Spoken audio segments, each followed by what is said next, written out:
Yes, I don't know if y'all saw this morning. It said that AI will raise unemployment. And I want to give you some tips on how you can stay valuable.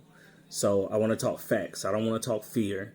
The report said that it's going to raise unemployment from 4.6% to 20% in less than 5 years. And I'm going to tell you, I do believe it. All right. So we're not just talking about manufacturing or warehouse jobs anymore. Artificial intelligence is coming out for entry-level positions. So that's going to hit industries like marketing, finance, and law very fast. These are the fields that we were told were safe when AI was just, jumping off. And gotta be careful. Let me break it down. So marketing.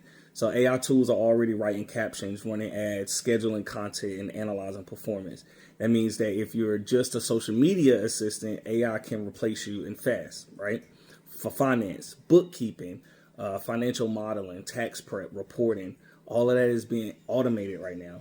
So if your job is to pull data and plug in formulas, AI can do it faster and more accurately. And that's just a fact, right? Think about law, right? Something that I want to pursue. Legal research, document review, even contract drafting. AI can comb through thousands of pages in seconds. So entry-level paralegal work is at risk. So here's the real question. What do you do when the entry-level ladder starts disappearing, right? Because panic is not going to protect your paycheck, right? But preparation will. So here's what you could do. I put together a couple things. There's these things you could do starting today and stay valuable and valid. So the first thing, you're going to learn how to use AI, not compete with it. If you're in marketing, you're going to learn how to prompt better. You're going to use AI to draft, but edit like a human. If you're in finance, you're going to use it to analyze, but add context. Become the person who understands the tool, not the one who's replaced by it.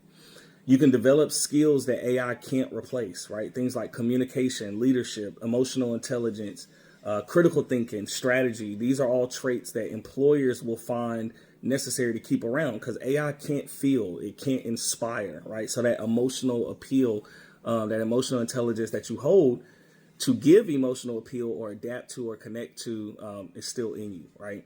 You need to invest in your skills, not just titles. So certifications, online learning, real experience. You're going to learn how to manage these systems, not just work inside of them.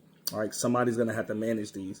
You're going to go from task-based thinking to solution-based execution, right? So what you want to think of this as you want to become a problem solver, not just a doer. If all you do is bring tasks to completion, you're already replaceable anyway. But if you bring ideas, energy, leadership, and insight that artificial intelligence can't touch, it won't. So let me be real with you, right? So the next decade is not going to be about who can do the job. It's going to be about who or what can adapt, what can evolve, and who can bring something that artificial intelligence won't have, which again would be things like vision, intuition, and connection. So look, you're either preparing now or you're going to be panicking later. So take advantage. I need you to comment, I'm getting ready, right? If you're serious about staying valuable in the AI area, definitely continue to follow me. I'm going to give you direction and motivation that's going to take you from point A to point success. And we're not going to let AI be a fear, but we're going to learn how to use it and take it where we need to go. And look, I'm going to see you at the mountaintop of success because we can get there together. Hope you enjoy.